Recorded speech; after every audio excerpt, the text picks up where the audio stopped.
de apresentar aqui e falar um pouquinho sobre o que você vai palestrar para a gente hoje, tá bom? Beleza, perfeito. Então, vamos lá. Esse é o Lucas Costa, ele é da trilha de IA, e o tema dele será operacionalizando modelos de ML com Databricks e Machine Learning, como ele falou. Vamos lá. Vou compartilhar minha tela aqui, então. Show.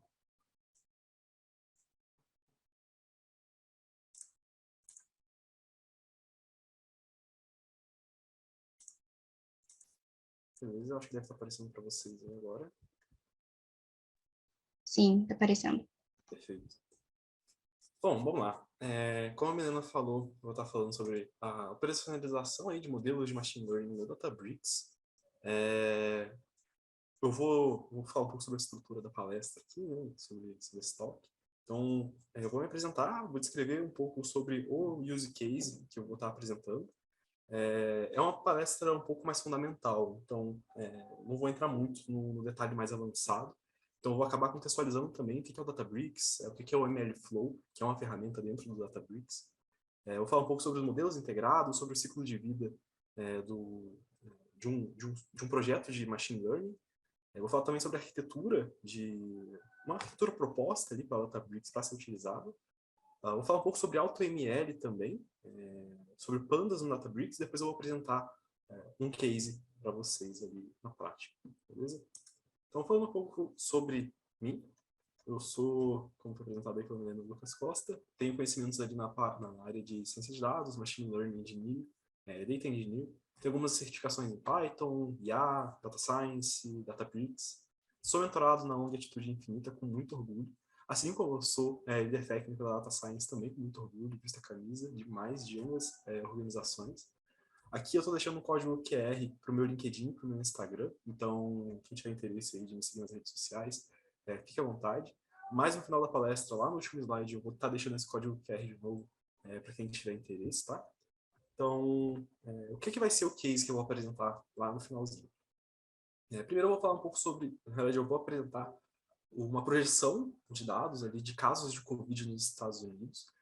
Esse dataset vai estar um pouco ultrapassado, né? Porque se vocês repararem nesse gráfico aí que eu coloquei, ele é de 2021 ali, de março, mas é um case interessante porque são dados reais, né? Então vai ser bem legal ver isso na prática. Vamos estar utilizando o AutoML para fazer esse forecast. Vou mostrar para vocês que em 10 minutos de treino nós conseguimos resultados muito bons, com um erro ali de cerca de 1%. Então é muito baixo, para um período tão rápido de treino. Vou apresentar também a UI, né, a interface gráfica ali, dos experimentos, do registro de modelos em si, e também vou mostrar como é fácil disponibilizar modelos através da interface gráfica do Databricks, tá?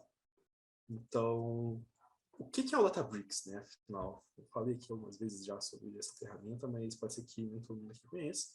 O Databricks nada mais é que uma plataforma unificada de analytics. E o que isso significa?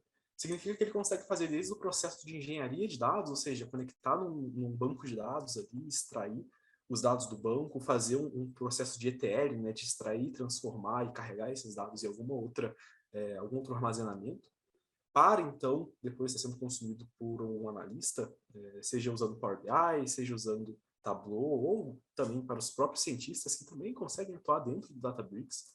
Então, uma equipe de cientistas de dados consegue atuar em notebooks colaborativos, assim como equipes de engenharia, mas conseguimos atuar simultaneamente, né, em tempo real, vendo as alterações em tempo real, podendo fazer comentários, podendo apagar código, acrescentar código. Então, aumenta muito a produtividade de uma equipe composta aí de mais de uma pessoa, né? E em projetos, às vezes, são necessários treinar diversos tipos de modelos diferentes e muitas vezes alguns elementos-chave da equipe possuem conhecimento para cada um desses tipos de modelo. Então, fazer com que um espere para o outro começar a atuar, normalmente não, né? Na realidade é perda de tempo. Então, o Databricks possibilita que múltiplos colaboradores atuem simultaneamente. Ele também possibilita que nós agendemos jobs em produção. O que isso significa? Significa que se eu tiver um notebook ou um script, eu consigo agendar a execução dele dentro do próprio Databricks, sem precisar de, por exemplo, um Airflow, sem precisar de um ADF para poder fazer a orquestração dessas execuções. Então, o próprio Databricks é uma ferramenta bem completa, como vocês podem ver, né? Algumas outras coisas dele, por exemplo, é a possibilidade de gerar reportes, né, dashboards ali, para poder estar fornecendo para o pessoal de negócio, ou então até mesmo para o usuário técnico. Seja para estar avaliando métricas de modelo, ou para estar apresentando os resultados do modelo em si, né? O Databricks foi fundado por as mesmas pessoas que criaram o Apache Spark, o Delta Lake e o MLflow. O Apache Spark, para quem não conhece, é o que possibilita o Databricks a atuar com Big Data. Então, ele é um mecanismo ali unificado também, né, que possibilita você estar usando a linguagem Python, R, SQL, Scala, tudo dentro do mesmo notebook, possibilitando também você que consiga fazer processos de processamento em batch, processamento de streaming, análise de grafos e milhares de outras coisas. Eles também são criadores do Delta Lake, como eu disse. Então, o Delta Lake é uma camada de armazenamento que é open source e ele fornece transações ACID. Para quem entende de banco de dados, sabe a importância de uma transação ACID. E ele também possibilita você tratar metadados, unificar todo o processamento também, em lot, em batch, em streaming, né? E também o MLflow, que nada mais é que uma ferramenta de gerenciamento de modelos, e desde o processo ali de exploração até a parte de producionalização. E nesse slide aqui eu vou falar um pouco sobre o MLflow em si, né? O que o MLflow é? O que ele faz? Podemos dividir o MLflow em 4 frentes: projetos, modelos, tracking e registry. A frente de projetos, como se você fizesse um empacotamento ali de todo o seu código, né, de todo o seu projeto. Para quem atua com data science, sabe que uma das primeiras coisas que você faz ali, até para os iniciantes, né, quando faz um curso mais tradicional ali, é instalar o Anaconda, por exemplo. E o Projects é justamente o empacotamento de ambientes como o Anaconda. Então, por exemplo, eu tenho ali, estou usando um modelo de projeção, estou usando pandas, estou usando outras coisas ali, estou usando um arquivo, um pickle, e eu preciso ter essas dependências, né? Preciso ter o nome da dependência junto com a versão dela. Então, eu preciso ter isso em algum lugar para depois, quando eu for colocar em produção de novo, eu não ter conflitos de versionamento, por exemplo. Tá? Uma função que eu utilizei do Prophet, que é um modelo de projeção, atualizou e na nova versão não tem. Eu não posso usar essa versão porque eu vou gerar um erro, né? Então, o Project do MLflow faz todo esse registro, todo esse empacotamento do ambiente para você poder producionalizar seu modelo sem problema, sem dor de cabeça mais para frente, né? A frente de modelos oferece também uma convenção, ali, né? Uma padronização de como você producionaliza os modelos. Então, você consegue, através do MLflow Models, você tem uma vasta lista que eu vou mostrar no próximo slide para vocês, de quais são os modelos built-in, ou seja, os modelos integrados do MLflow, que você consegue automaticamente fazer todo o processo de login, que eu vou falar daqui a pouco, mas assim como a parte de módulos, que seria basicamente você pegar o modelo, empacotar ele, e disponibilizar para as pessoas consumirem, seja por Docker, seja através do Azure ML, seja através do AWS SageMaker, né, que são plataformas de machine learning, assim como o próprio Apache Spark para fazer inferência em lot, também em stream, através de UDFs, que são User Defined Functions, né, funções definidas para usuários. Temos a frente de tracking, que, como eu disse, é onde você faz toda a parte de parametrização, né, de log de parametrização, de métricas também. Você consegue mapear quantas execuções foram feitas e comparar uma execução com a outra. Normalmente em equipes de ciência de dados que são compostas de muitas pessoas, né, como eu disse antes, podem estar atuando no mesmo projeto, ou às vezes até mesmo buscando otimizar a mesma métrica, porém com modelos de machine learning diferentes. É interessante a gente poder comparar essas métricas, né? Então a gente consegue estar centralizando tudo em um lugar só para depois poder comparar. Na parte prática vai ficar mais claro isso que eu estou falando, tá, gente? Mas a princípio tenha em mente que o tracking serve para você fazer log, seja de parâmetros, seja um parâmetro que você passa para o modelo performar melhor, né, na parte de tunar os parâmetros, e seja na parte também de você estar avaliando as métricas, qualquer tipo de métrica, tá? Obviamente que esteja de acordo com o modelo que você estiver usando. E temos também a frente do MLflow Registry, que é um armazenamento de modelo centralizado, né, um conjunto de APIs de UI, que você pode usar de forma colaborativa também. E ele também fornece a linhagem do modelo que você está utilizando. Então, você consegue, por exemplo, utilizar uma versão específica do modelo que você treinou ali, né, que você logou no seu tracking, para ir para produção, por exemplo. Ou você só quer usar ele para avaliação, ou você quer, já está em produção e depois você quer tirar ele de produção e quer arquivar. O Model Registry, ele facilita muito nessa frente, de você fazer transições seamless sendo em que o usuário final acaba não percebendo, né, que houve uma transição, uma mudança de modelos, porque não vai afetar um cenário produtivo e é feita no instalar de dedos. É bem fácil de ser feito, tá?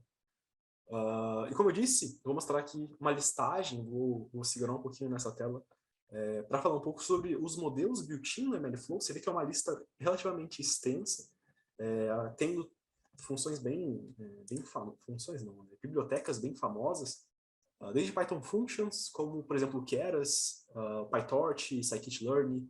Temos aqui o Spark MLlib, que é uma biblioteca de machine learning do próprio Spark. É bem interessante, tem modelos bem performáticos aqui dentro. E, bom, é integrado diretamente no MLflow, né? Então, é bem interessante isso. Temos o TensorFlow, ONCs, XGBoost, LightGBM, Sets Models, o Prophet. Então, olha, é muito modelo que você pode estar usando. A Databricks sempre está lançando atualizações, no caso o MLflow sempre está lançando atualizações para ter novos modelos built-in. Quando eu comecei a atuar com o MLflow, a lista era um pouco menor aqui, já tem coisas novas. Então, é sempre bom ficar atento à documentação do MLflow, seja dentro da própria documentação do Databricks, ou seja na própria documentação do MLflow à parte. Como assim do MLflow à parte? O MLflow pode ser usado standalone, por assim dizer, né? Sem depender diretamente do Databricks. Você sobe um cluster ali que você consegue instanciar o MLflow e ele vai servir como uma plataforma de gerenciamento para você desses modelos.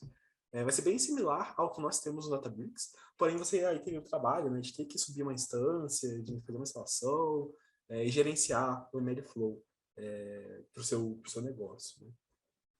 Então, o Databricks facilita até mesmo nessa frente, né? Você não precisa se preocupar em fazer essa disponibilização.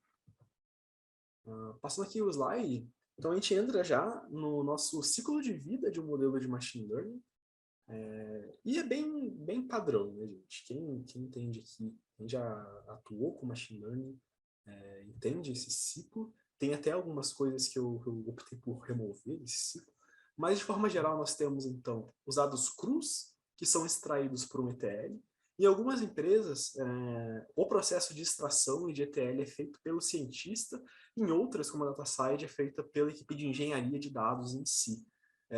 Então, aqui nós temos, ele faz toda a extração, os tratamentos necessários, removendo dados sensíveis, por exemplo, e jogando em alguma camada de armazenamento, seja um feature store, ou um banco de dados, um DW, enfim, que seja. Para então o cientista estar extraindo esses dados, lendo esses dados, fazendo engenharia de features, redução de dimensionalidade, removendo os valores nulos, enfim, tudo o processo de engenharia de feature dentro do Databricks também. Tem a fase de treinamento, em que você treina N modelos, você faz o scoring, a comparação das métricas que esses modelos geraram, você faz a parte de serving, que você disponibiliza o modelo em produção, seja através de uma API, seja através de um processamento em batch, e depois você faz monitoramento desse serving que você está fazendo, que é monitorar métricas de produção, ver se o cluster está rodando direitinho, ver se o modelo não está quebrando, se ele não gerou erros. E normalmente, isso daqui não é uma linha reta, né, igual está sendo apresentado. Normalmente a gente reitera isso em algumas frentes. Então pode ser que em algum momento na parte de monitoramento haja algum problema ali, ou que você queira fazer até mesmo uma extração dos logs que estão sendo gerados em produção. Então você poderia fazer muito bem um ETL desses logs. Você conseguiria detectar, por exemplo, também algum mudança de features, né? As features mudaram, então você conseguiria fazer aqui um feature updating no step de engenharia de features. Você poderia retreinar o seu modelo também, né, com base no monitoramento, que tem a questão de data drift, que como é esperado, né, os dados mudam, porque os hábitos dos usuários mudam, as tendências mudam, então é sempre importante estar retreinando os modelos. E o monitoramento também é uma fase muito importante, porque é através dele que a gente consegue ver se o modelo está realmente prevendo as coisas certas ou se ele está ficando ultrapassado, né, assim, no termo certo. E como isso é disposto no Databricks? Tem uma arquitetura genérica aqui, né, de como funcionaria dentro do Databricks. Então aqui, como eu coloquei no slide anterior, teria o raw/etl, né, vindo de um data lake, um delta lake mesmo, de um feature store, de um database, entre tantas outras formas de você armazenar seus dados. E a partir daí, depois do ETL ter sido feito, nós poderíamos gerar modelos. Então aqui eu coloquei 2 exemplos, né, modelo X e modelo Y, modelos genéricos. Lembrando, né, tem toda aquela lista de modelos, mas também existe a possibilidade de você logar, né, fazer a parametrização de modelos que não estão naquela lista, tá, gente? Então, caso você precise, existem funções como logparams, logmetrics, que você consegue utilizar para casos muito específicos de modelos que não existem por padrão dentro do MLflow. Então, na sequência, teria o tracking, onde a gente, como eu comentei, onde nós registramos parâmetros, métricas, artefatos, metadados e os modelos. Tem a parte do Model Registry, em que nós definimos em qual estágio esse modelo vai estar. E aqui o Projects, que engloba tudo isso, né? Todo esse step de gerar um modelo. E logo em seguida nós teríamos o Model Serving, onde nós disponibilizaríamos o modelo de forma batch, ou streaming, ou API, através de um YAML, Docker, Kubernetes, SageMaker, Spark, enfim. Qualquer tipo de serviço em nuvem que conseguiria hospedar uma API. Okay? Agora falando um pouco sobre AutoML, né? O que seria um AutoML? O próprio nome já diz, né? Um Machine Learning automático.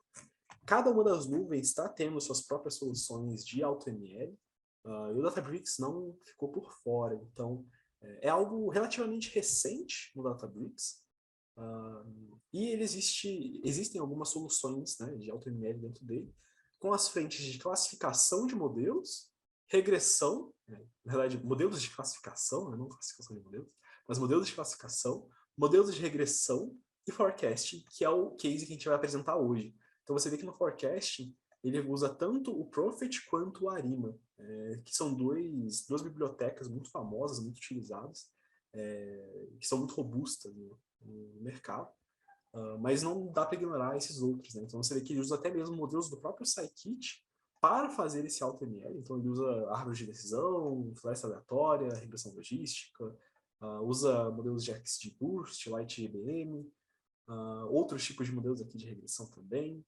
Então, o que isso faz? Né? O que o AutoML no Databricks faz? Ele faz desde o pré-processamento dos dados, então ele consegue identificar, por exemplo, se tem valores nulos.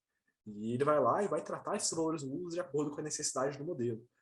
Ele vai identificar se tem dias faltantes. Né? No caso do Arima, quem já atuou com o modelo do Arima sabe que ele não performa bem com dias faltantes. Então ele vai lá e preenche esses dias faltantes. O Prophet já não se importa tanto com dias faltantes, então quando ele está treinando o Prophet, ele não faz esse tipo de tratamento. E algo muito interessante do AutoML do Databricks em si é que ele gera um notebook de exploração, então de análise exploratória dos seus dados. Então ele já dá um pontapé inicial para você e sua equipe começar ali com o pé direito, né?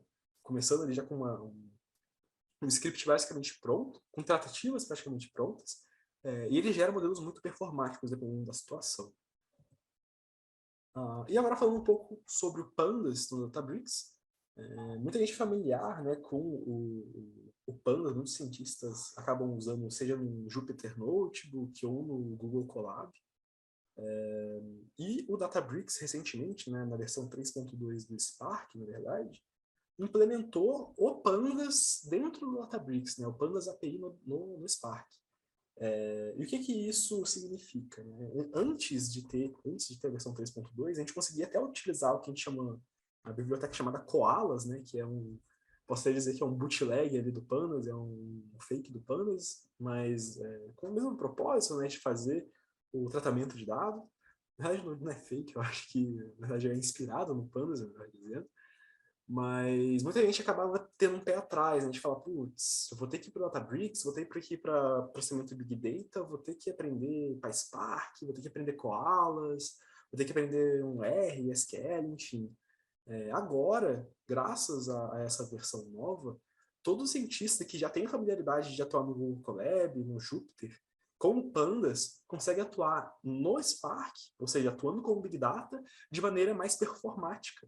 Aqui, né, um exemplo de um Pandas local, né, um Python Pandas, sendo rodado na mesma máquina, né, que um Pandas API no Spark. que significa? Isso aqui são métricas, né, um benchmark de um CSV de 130 gigas. Então, é um CSV bem parrudo. E você vê aqui que a diferença é gritante. Então, quanto menor, melhor. Então, para fazer um cálculo de desvio padrão, num Pandas, num CSV de 130 GB, demoraria 16 segundos. Eu não sei dizer exatamente quais são as especificações dessa máquina, tá? Se não me engano, eram 90 e poucos virtual CPUs com 300 GB de RAM. Por isso que é rápido assim pra gente. Mas aqui, então você vê a comparação, né? Pô, bem mais rápido. E tem exemplos mais extremos, como por exemplo de fazer um count de join, que o Pandas padrão demoraria 180 segundos e o Pandas de PySpark demora 1.6. Então é uma grande justificativa para ver essa migração das pessoas começarem a usar, né, o Pandas dentro do Databricks. A ideia é que ele continue sendo melhorado, né, em questão de performance, mas a sintaxe do Pandas no Databricks é exatamente a mesma coisa do Pandas padrão. Tá? Tem algumas coisas que você tem que alterar, dependendo do que você for fazer. Tem algumas boas práticas também recomendadas no Databricks, no caso no Spark, que você normalmente não tem que se preocupar fazendo de forma local, mas são coisas relativamente fáceis de memorizar, né? Quais os casos de uso que você tem que aplicar essas configurações, mas de forma geral é extremamente parecido com o padrão. Okay?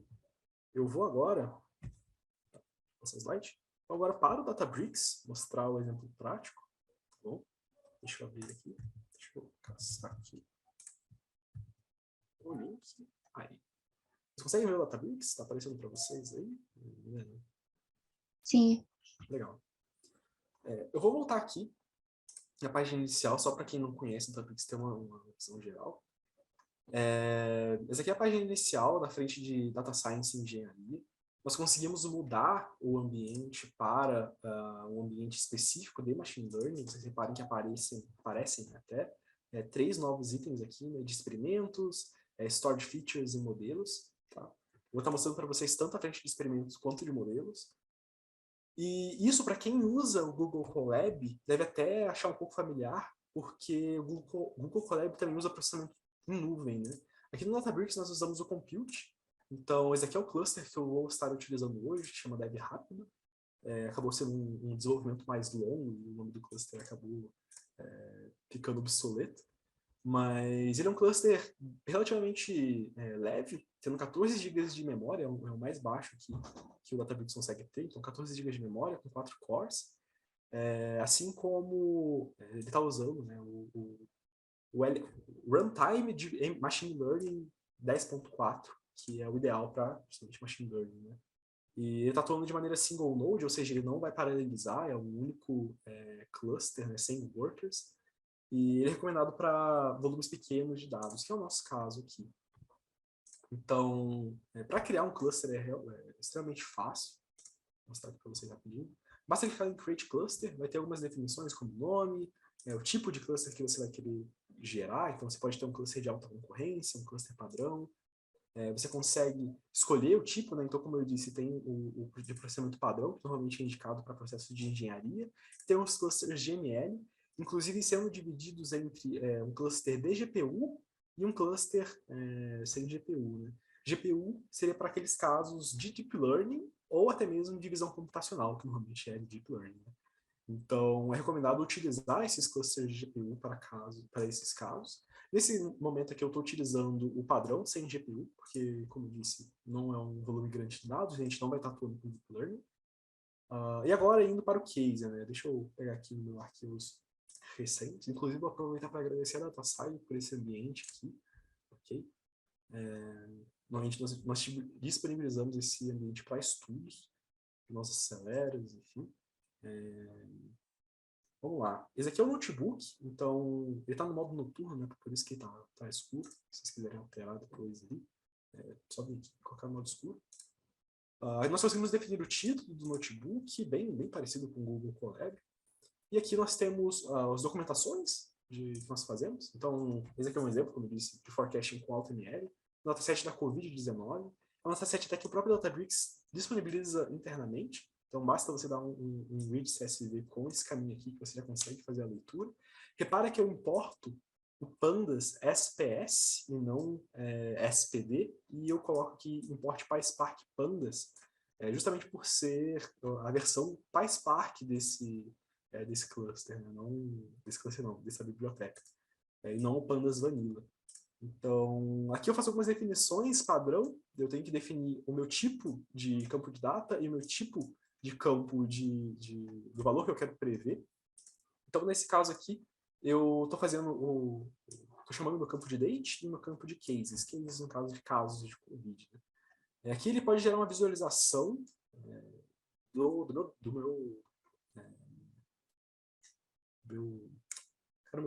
meu data frame. Aqui eu consigo colocar, então aqui eu consigo visualizar meu campo de data, meu county, que se eu não me engano é província, estado, algo nesse sentido. Tem um estado, então tem Arizona, Califórnia, Wisconsin. FIPS, cases, deaths. Então eu consigo usar esses campos como regressores, ok? E como eu comentei antes também, né, a Databricks, além de ser uma plataforma de engenharia e de ciência de dados, ele é uma plataforma de analytics. Então eu conseguiria fazer analytics aqui de maneira bem simples. Eu consigo clicar aqui e gerar um gráfico. Coisa que no Pandas, para quem... Pandas não, né? Coisa que no projeto de ciência de dados, utilizando o Matplotlib ou um Seaborn, normalmente tende a ser um pouco mais trabalhoso. Aqui com o poder de um clique eu consigo fazer essas operações. Eu tenho diversos tipos de visualização. Tenho scatter, acho que ele não vai gerar agora porque eu não rodei. Deixa eu tentar dar uma... Não, esse aqui é porque ele não tem duas variáveis. Mas tem como gerar um gráfico de linha, por exemplo. E eu consigo definir outras variáveis. Né? Aqui no caso eu estou vendo minha data os casos por data. Conseguiria, por exemplo, classificar pelos estados. Então eu consigo ver aqui, olha. Deixa eu clicar. Mas ele vai pedir para reprocessar. E é bem rapidinho. Vou aproveitar que tu tá carregando para beber um pouquinho de água.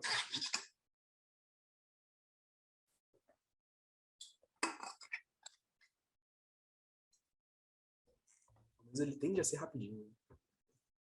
Ao vivo sempre é mais divertido.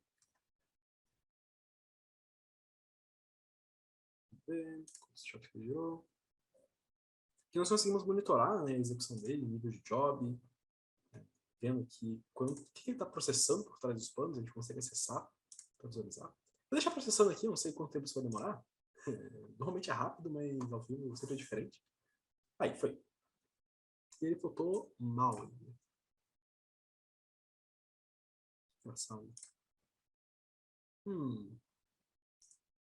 Enfim. Ele era suposto de plotar, né, por state, dessa forma aqui. Não sei por que ele plotou de maneira diferente dessa vez. Mas você vê que você consegue ver a quantidade por estado. Então aqui a gente consegue ver que a Califórnia teve o segundo lugar, né, de mais casos. Mas por algum motivo ele decidiu brincar com a minha cara aqui agora. Enquanto isso eu vou deixar reprocessando para ver se isso corrige. Mas eu vou passar aqui pelos outros steps. Então aqui é a frente de Auto Machine Learning, como eu disse. Nós temos, na verdade, que passar dois argumentos. A target call, que seria a coluna que nós queremos de fato prever. Ele não está deixando eu visualizar. Enfim. A target call, que seria a nossa coluna-alvo, né, a variável que nós queremos prever. A coluna de tempo, que seria a coluna de data. E outros parâmetros, como o horizonte de dias que nós queremos prever. Então, aqui eu posso colocar 30, posso colocar 1 ano, posso colocar 2. Obviamente, quanto mais longe no futuro você quiser prever, menor vai ser a sua métrica, maior vai ser a sua métrica de erro, né? Então, maior a tendência dele errar. Aqui você define a frequência que os seus dados estão disponibilizados. Nesse caso, ela está em dias, então eu coloco D. Se fosse dados mensais, seria M. Se fosse dados anuais, seria Y. Bem tranquilo. E a minha métrica primária que eu quero avaliar, nesse caso vai ser o MDAP. Poderia ser um RMSE, poderia ser um MAP, poderia ser enfim, outras métricas. E ele gera, tá? Só porque eu defini essa como a métrica primária, não significa que ele vai deixar de gerar as outras métricas. Então, eu vou mostrar para vocês, tá? As outras métricas. E aqui, Vamos chegar lá. Aqui eu faço import, né, para treinar justamente no AutoML, eu faço import no meu Databricks.AutoML e eu importo o login só para desabilitar algumas mensagens de erro chatinhas ali do Prophet. Em seguida, eu chamo aqui databricks.autoML.forecast, que é o que eu quero fazer é um forecast, passando o meu dataframe, que eu defini aqui em cima. A minha coluna de target são a minha coluna de cases, a minha coluna de tempo, que é a minha coluna date, o meu horizonte de dias, que é o 30, como eu mostrei aqui em cima, a frequência de dias e minha métrica primária MDAP. Depois de rodar isso, eu não vou reexecutar aqui, porque aí sim vai demorar. Ele levou cerca de 11,93 minutos para fazer o treino desses modelos e alcançar essas métricas aqui. Então, você vê que meu MDAP é de 0,01, tem o meu MAI aqui de 80, meu SMAP de 0,01 e o meu MAP de 0,01 também. Então, em média, ali 1%. Né? E o que acontece? Como eu disse, ele gera um notebook de Data Exploration, né, de exploração de dados. Eu posso acessar esse link, então basta selecionar, ir até o link.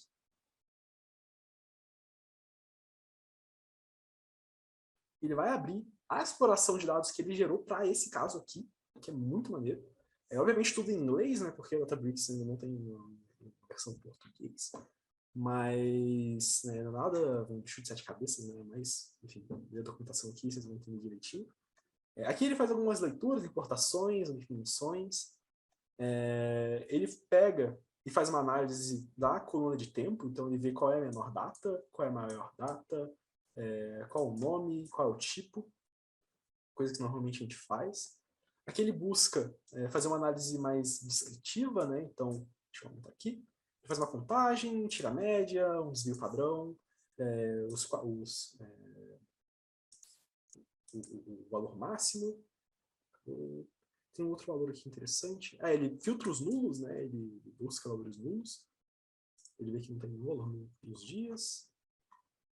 Gera uma visualização e beleza. Você consegue alterar esse dataset. Você consegue vir aqui, olha, clonar esse cara para atuar depois. Tá?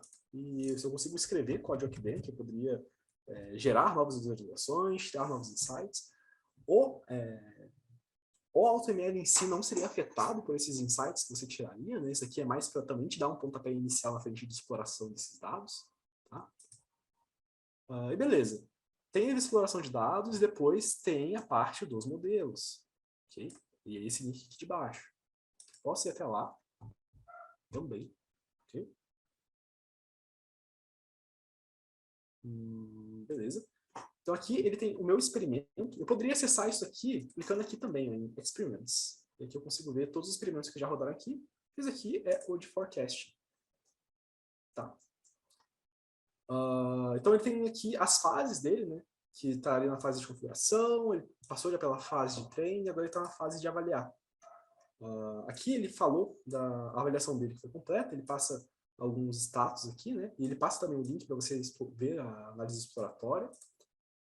Ele fala que ele buscou os modelos com melhor métrica de validação de MDAP. Então aqui ele fala que o modelo já está pronto para ser registrado e ser feito o deploy. Tá? E aqui embaixo tem a lista de todas as execuções que ele fez. Você vê que ele fez pouquíssimas execuções aqui, acho que são 5.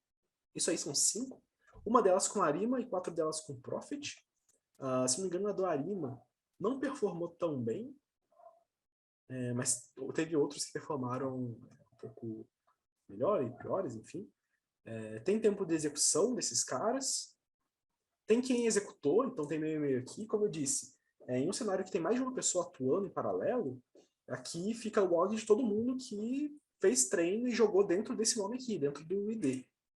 Então, se tivesse outra pessoa treinando, sei lá, um Grey Kit aqui, olha, você poderia estar mapeando isso aqui com o run name de Grey Kite, no caso, ou com outros modelos de projeção, um Sarima, um Sarimax, enfim. E estaria quem rodou isso. Em caso de produção, então caso fosse uma nova versão desse modelo, aqui teria a versão dele. Tá? Então aqui está zerado porque é a primeira versão de todos eles. Aqui tem os arquivos dos modelos, eu vou abrir um aqui para vocês terem uma ideia de como é esse arquivo. Então, eu peguei um aleatório ali, do Prophet. Aqui eu tenho, que é muito, muito fácil. Aqui na descrição não tem nada, porque não foi algo parametrizado ali. Mas aqui, repara que ele usa os parâmetros, né? Ele busca utilizar até mesmo os feriados dos Estados Unidos. Porque, às vezes pode ser que não, sei lá, de algum feriado que eles têm lá, a quantidade de Covid aumentou, a quantidade de casos aumentou. Então, isso seria um regressor interessante de ser utilizado. Nesse caso aqui não é o melhor modelo, tá? Mas é algo interessante que ele faz automaticamente. E também ele define aqui um espaço de intervalo. Ele define também outros parâmetros, mas nesse caso ele só usou esses dois. Aqui são as métricas que ele gerou para esse modelo em específico. Então aqui tem o val coverage, o MAI, o MAP, aqui, né, 7% de MAP. E outras métricas aqui também. Tem algumas tags, que são qual o nome do estimador. Eu poderia acrescentar tags personalizadas também. E aqui embaixo eu tenho os artefatos do notebook não, do modelo. Né? Aqui você vê que o Atrix facilita tanto a sua vida, que para você fazer a previsão, ele já te passa até um código pronto para você só copiar e colar no seu notebook ali, que ele já vai pegar o modelo que foi logado e já vai executar para você. Tá? Tem outros arquivos aqui, como por exemplo o ML Model, em que ele passa alguns artefatos, né, como o runtime, quais foram os sabores, ali, os flavors utilizados para esse treinamento, quais foram os inputs, quais foram os outputs. Aqui o ambiente Conda, né, como eu falei, ele gera, ele faz o tracking não, ele faz o registro dessas dependências.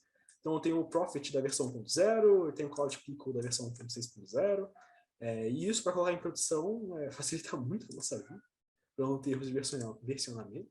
Aqui também, né, outros requisitos que ele tem, que é a mesma coisa do outro arquivo. E, Lucas, como é que eu faço para colocar esse cara, para registrar esse cara, né, para ele poder ir para produção? Cara, ele tem esse botão aqui de registrar. É fácil assim. Você pode vir aqui em Register Model e você pode selecionar um modelo já existente, que eu já tinha criado do melhor modelo performado, ou você pode criar um novo. Tá? Você coloca o nome aqui, o nome que você quiser, seguindo padrões, enfim. Mas a princípio eu não vou registrar esse cara. Basicamente ele vai me levar para uma outra tela. E essa outra tela é essa daqui. Esse aqui é o modelo que eu registrei, que é o melhor modelo que estava performando antes, tá? Eu posso abrir ele. Você vê que ele está registrado. Ele foi criado semana passada, quando eu fiz a última validação desse notebook. Ele não tem tags, não tem descrição, mas ele tem as versões dele. E a versão dele, a versão 1, é a versão que está sendo profissionalizada agora. Você vê, eu posso até clicar aqui na versão 1, né, que ele vai me levar de novo para aquela página, que eu consigo ver os modelos profissionalizados. E aqui, eu consigo usar esse modelo já para a inferência, né? Subir uma API ou fazer um processamento em batch. E eu consigo, basicamente, para fazer isso, mais um botão, né? Usar o modelo para inferência. Você consegue definir se você vai usar esse modelo para batch ou em real time. Se for em batch, você precisa pegar a versão do modelo, então você pode ter N versões de modelo, ou modelos de production, ou modelos de staging. Para isso, você precisa também definir uma tabela de inputs e uma tabela de outputs. Então, de onde vêm os dados que eu vou usar para poder fazer inferência e onde eu vou jogar as previsões que eu estou fazendo. Aí basta você clicar nesse Use Model for Batch Inference, depois você vai agendar a execução disso e tá em produção, tranquilo assim. E tem o Real Time, que é ainda mais fácil. Aqui ele já existe, né, uma API, mas aqui você basicamente clicar no botão para ele gerar uma API para você. Aqui eu posso clicar para ver a API existente. Tá? Você vê que ela já está ready para ser usada. Eu tenho alguns dados aqui, né? Eu posso usar como chamar esse modelo. Eu posso fazer com Python, tem ali o código padrão, né? Para você fazer uma chamada de API, como você fazer o post, o get, enfim. Aqui alguns logs e eventos, né? Então ele está fez o lançamento hoje dessa API. E aqui tem outras coisas, né? Você pode ver também os eventos por aqui e as settings do cluster. Então, Lucas, eu preciso de algo pesado, algo parrudo. Você tem a opção de pegar um cluster até de 54 cores aqui, 200 e poucas gigas de memória, ou otimização de memória, ou otimização de computing. Porém, até algo que é válido de citar aqui, é que a Databricks não recomenda o uso de clusters deles para cenários mission critical. O que são os cenários mission critical? São cenários em que, por exemplo, mas um setor de finanças, por exemplo, você não quer fazer, na verdade, setor de finanças foi um exemplo ruim, perdão, um recomendador para um e-commerce, por exemplo. Você precisa ter uma resposta rápida e você não pode ter falhas, né? O SLA, que é o Service Level Agreement do Databricks, nessa frente de APIs de Machine Learning, é de 95.9. É alto, porém não é aquele 99,9999 que o Azure tem, que são para cenários mission critical. Ainda está em public preview, que é como se fosse um acesso beta, né, um teste de beta, para as pessoas testarem, para cenários internos, de uso interno, que não são críticos para o modelo de negócio, mas é algo que pode ser utilizado muito fácil. E também, como eu disse antes, né, você pode, enquanto a Databricks não faz um SLA mais alto dessa frente, você pode usar um Azure Machine Learning, você pode usar um GCP, você pode usar N ferramentas para subir APIs de modelos, que o Databricks tem integração com elas também, ele facilita muito, por conta do MLflow, né, grande parte dessas plataformas usa o MLflow também, então graças a isso a gente consegue fazer isso tudo muito rápido. Essa frente aqui, então como eu comentei, seria a de registrar os modelos, colocar em produção. Eu vou até parar aqui porque isso é custoso. Eu parei, mas repara que até para habilitar, olha, você pode falar aqui, Enable Real-Time Models, Model Serving, né, atrás de uma REST API Interface. Então é muito, muito tranquilo. Você consegue gerenciar permissões de acesso e você consegue, claro, apagar o seu modelo registrado. Perfeito? E, como eu disse, você pode mudar, né, de staging, que é o passo antes de você colocar em produção, você pode colocar em produção e depois você pode arquivar ele também. Beleza? Eu creio que seria isso. Eu só vou voltar aqui para o... Só para mostrar para vocês o que melhor performou. A métrica que a gente usou foi o MDAP, né? Foi o MDAP. Vou pegar aqui o melhor MDAP. Esse cara aqui, 0.017.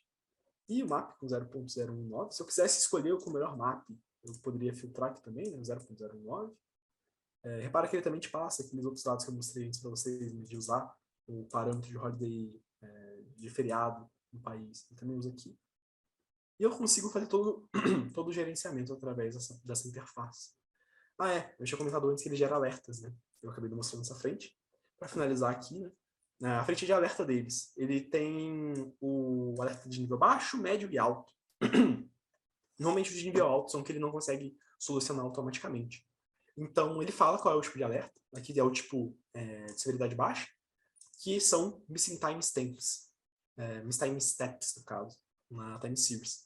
Ele fala justamente que os missing values foram imputados para o Alima, que ele tomou de ação para corrigir esse problema. Beleza? Mesma coisa que para os valores nulos na coluna de target. Ele dropou as colunas nulas nessa situação aqui. Para o Profit, ele consegue lidar bem com valores nulos, né? Mas ainda assim ele faz uma tratativa automaticamente para vocês. Facilita bastante a nossa vida de cientista de dados. Não acredito, até só para pontuar, muita gente acha que a AutoML vai substituir, né? Vai acabar matando a necessidade de um cientista estar desenvolvendo o modelo do zero. Não acredito nisso, mas acredito que a AutoML vai ser uma forma muito interessante das empresas terem um acesso mais democrático a ferramentas de machine learning, né? Porque isso adianta bastante a fase de desenvolvimento. Vocês veem que a curva de aprendizado para você fazer um treinamento de um modelo desses não é uma curva muito alta, são apenas alguns comandos. Então, acaba que esse modelo, né, essa função, essa ferramenta, acaba agregando bastante para a vida de um cientista de dados que quer ter um início mais rápido ali no projeto, assim como um pequeno negócio ou médio negócio que não tem condição de ter uma equipe de cientistas, mas quer aplicar machine learning dentro do seu negócio e quer fazer isso de maneira mais rápida ou até mesmo sem se sem precisar se preocupar em, por exemplo, contratar um engenheiro de machine learning para fazer todo o processo ali de subir um modelo em produção, não tirando também a necessidade de ter um engenheiro de machine learning, é uma função muito importante, mais para a visão realmente de democratizar o acesso ao uso de ferramentas de ML e de IA. Bom, gente, eu espero que vocês tenham gostado, eu espero que vocês tenham aprendido algo nessa apresentação. Eu vou estar abrindo para perguntas aqui, né, tem alguns minutinhos. Como eu disse, tem ali o código QR para vocês acessarem no LinkedIn e no Instagram. Agradeço a DataSide, a Microsoft, gestão com dados, University 365, SideLab, todo mundo que está envolvido nesse festival. É minha segunda vez aqui, eu fico muito grato por estar voltando aqui para apresentar algo para vocês. Espero estar voltando de novo em breve para estar apresentando um pouco mais. Agradeço a Milena também por ter sido a host dessa palestra aqui. Obrigado. Nada, a gente que agradece. Aí, Lucas, tem uma perguntinha para você no chat. Deixa eu pegar aqui.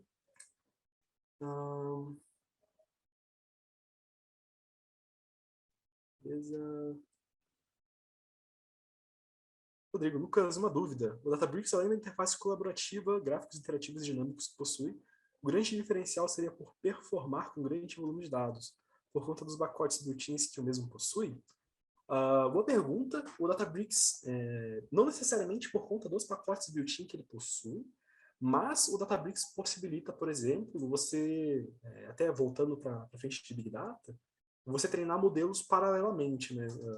Entrando um pouco no detalhe de como um cluster do Databricks funciona, imagina que ele tem um orquestrador, né, um gerenciador de cluster e vários workers. Então, você poderia ter, por exemplo, um cluster com 4 trabalhadores, vamos chamar disso. E você conseguiria definir cada um desses trabalhadores para treinar modelos paralelamente. No cenário tradicional, você poderia estar treinando, por exemplo, você estaria treinando apenas com um modelo de cada vez, né, de maneira sequencial. Nesse caso, você consegue treinar diversos modelos em 4 clusters diferentes, e ele consegue ainda, devido ao que ele chama de Catalyst Optimizer, você consegue treinar e escalar ainda mais para otimizar o uso desses clusters, desses workers. Então, sim, o Databricks é um diferencial para performar com grande volume de dados, não exatamente por conta dos pacotes built-in, mas os pacotes built-in são uma grande mão na roda ali, no caso, né, para poder estar auxiliando você com o desenvolvimento desses modelos, colocando eles em produção, enfim. Facilita bastante a nossa vida, até para a gente não ter que ficar se preocupando muito com login de modelos, com parametrização e coisa do tipo. Tudo fica muito, que a gente chama de autogerenciável, né? Depois basta a gente ir ali e verificar qual foram os resultados finais. Não sei se consegui responder essa pergunta, mas é nesse sentido. Beleza? Rodrigo. Mais alguém? Mais alguma pergunta? Mais alguma pergunta? Eu tenho uma. Opa, vontade. Como eu falei, eu acho que você já sabe que eu sou de administração completamente diferente. Quais seriam os passos, assim, para poder aprender o Databricks, assim? Tem algum curso, alguma indicação? Perfeito. Existem muitos conteúdos gratuitos na internet sobre o Databricks. A documentação da Databricks em si é uma documentação extremamente completa, e a documentação dele está tanto em português quanto em inglês. Porém, antes de aprender o Databricks em si, né, se você é de uma área diferente, eu recomendo você até voltar, dar um passo para trás antes de aprender a plataforma, até o que eu faço com os accelerators da DataSide, né? Antes mesmo de dar o Databricks na mão deles, é ensinar eles os outros steps necessários. Então, aprender o Python, o fundamento de Python, o que é uma função, uma variável, o tipo de dado, como você executa isso, um for, while, if, else, para você ter isso mais claro nesses conceitos. E depois você começar a pesquisar um pouco sobre modelos. Não adianta você, por exemplo, o Vue Databricks é uma ferramenta gigante, eu vou começar a atuar com ele. Você teria que ter esse conhecimento, né, de linguagens de programação, conceitos de ML, até para entender por exemplo, qual tipo de ML você estaria aplicando para determinada solução. Então, nesse caso de forecast, você precisaria, sim, estar aprendendo nessa frente de tipos de modelo, para você entender o que você vai aplicar também. Eu vou dizer que a curva de aprendizado não, comparando, né, a um ciclo de vida tradicional, e com tradicional eu digo, desde fazer a exploração dos dados, aplicar modelo, aplicar treinamento de hiperparâmetros, enfim, disponibilizar eles em produção, isso do Databricks de ter AutoML e a forma com que ele disponibiliza isso reduz drasticamente a complexidade para aplicando isso, possibilitando aí, então, que pessoas de diversas áreas consigam aplicar. Mas respondendo em questão de conteúdo, existem conteúdos na internet de forma gratuita, até no próprio site da Microsoft, né, no Microsoft Learning, para quem não conhece, uma série de treinamentos e trilhas de aprendizado, tanto para certificações da Microsoft, quanto para conceitos também. Tem essa trilha de Machine Learning com Databricks, tem trilhas do Databricks, então é uma fonte que eu recomendo. Obrigada. Tem mais uma perguntinha. Opa, aprender matemática e estatística na formação é interessante? Qual a sua opinião sobre isso? No STP 100? Eu vou creio que seja sobre essa parte de aprender voltado para o Databricks. Se for para o Databricks e AutoML, não seria uma necessidade de aprender matemática e estatística com AutoML, tá? Para a área de ciência de dados, tá, para modelos, pontuando aqui, né, Augusto colocou aqui, para modelos em específico. Só deixa eu finalizar a partir de para AutoML. Para AutoML, não é uma necessidade, porque você precisa entender as métricas. Então, o que é um map, por exemplo? Para que ele serve? O que ele me diz com esse valor? Como é que eu avalio se o meu modelo está performando bem? Isso é muito importante para o AutoML. Para modelos de um método tradicional de desenvolver modelos de machine learning, é extremamente importante ter conceito de matemática, estatística. Não diria uma formação na área de matemática e estatística, mas eu diria,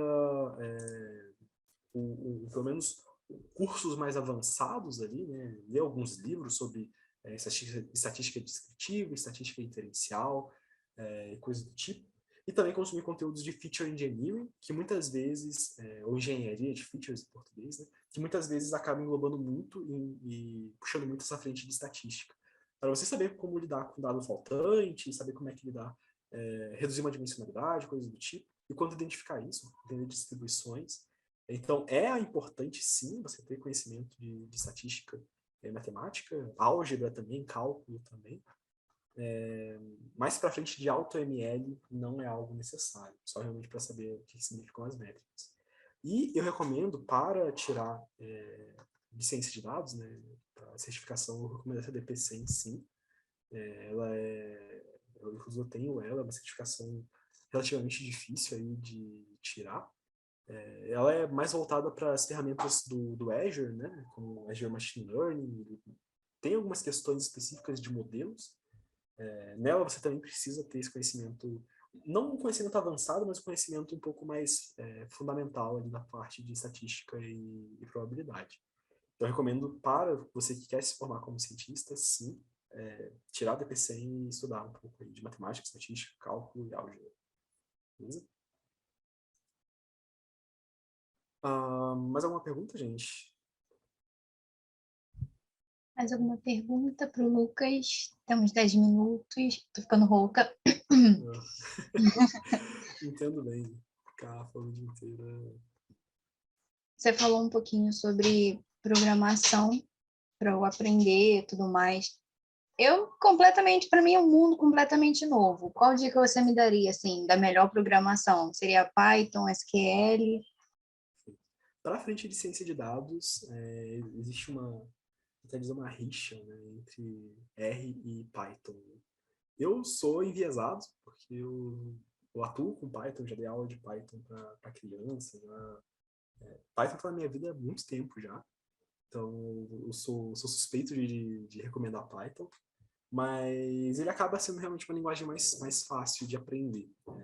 Tem muitos cursos, até mais cursos de R, quer dizer, mais cursos de Python do que R na internet. Um curso muito famoso ali, que é o do Gustavo Anabara, né, do curso NVIDIA, um curso gratuito no YouTube, em que ele pega, é o beabá de Python, ele tem até uns vídeos com animações para ilustrar os problemas, ilustrar as soluções. É o que eu recomendo para as pessoas que nunca tiveram contato com a frente de programação. Mas ainda assim, comecei por um curso muito básico, não estou entendendo, não estou me localizando, estou achando difícil. Sempre tem a possibilidade de dar um passo para trás e começar a estudar lógica de programação. Porque muitas vezes o que falta é a gente entender como aquilo funciona num cenário lógico, né? Muitas vezes ir direto para a linguagem não é o ideal. Então eu recomendo buscar um pouco sobre lógica de programação, buscar um pouco sobre o Python fundamental. Então, minha recomendação de linguagem para iniciar nessa frente é Python. Python é extremamente importante. Ó, vou seguir seu conselho, é mais Pode seguir, fácil. confia, é bem mais fácil. Obrigada. Isso. Nada, que isso. Precisando também, se quiser algum conselho ali, só conectar ali, eu tiro suas dúvidas. E, inclusive, para todo mundo que está assistindo aqui, se quiser se conectar com o meu LinkedIn, fica à vontade de mandar mensagem, eu tento responder o mais rápido possível lá. Põe o LinkedIn aí, Lucas, no chat. Vou botar. E aí o pessoal já, bom, clica lá no link, já te adiciona. Legal, vou pegar aqui o LinkedIn. Eu mando para você aqui no chat. Tá abrindo aqui.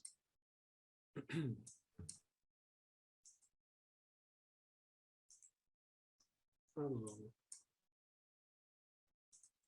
agradeço aí o feedback. Manda aqui no chat, gente, para o LinkedIn. E no Instagram também para vocês. Tenho vontade de se conectar lá, mandar mensagem. Uma coisa que eu gosto sempre de falar é que nenhuma pergunta... O pessoal tem medo de perguntar por ser uma pergunta muito básica ou coisa do tipo, mas na minha visão não é uma pergunta básica também. Uma pergunta você não deve perguntar. Né? Para mim, se tem alguma dúvida, mesmo que seja algo muito fundamental, fica à vontade. Recomendação de caminho, de área, enfim, fica à vontade de estar me pingando ali. Sou sempre aberto a receber mensagem, tirar dúvida. E quando eu não conseguir tirar dúvida, eu conheço muita gente que pode estar respondendo sobre outras frentes, né? Sobre a frente de banco de dados, sobre a frente de engenharia. Eu acabo tendo algum conhecimento, mas às vezes é uma ferramenta ou outra que eu acabo não conhecendo. Então, fique à vontade de estar me procurando, que eu sou muito aberto a responder essas dúvidas e ajudar, tá bom? É o famoso networking, né? Famoso network. Conheço. Rede de conexões, né? Mentoria aí, ó. Isso aí. Lucas, muito obrigada pela sua palestra, pelo seu esclarecimento, foi excelente. Você parece até um professor, né, que dá aula já há diversos anos. Aprendi bastante. Estou muito orgulhosa pelo time Atitude. Atitude aqui. Hashtag Atitude. Muito obrigada, tá bom? Eu que agradeço. Obrigado, gente. Excelente Obrigado por todo mundo palestra. que apareceu.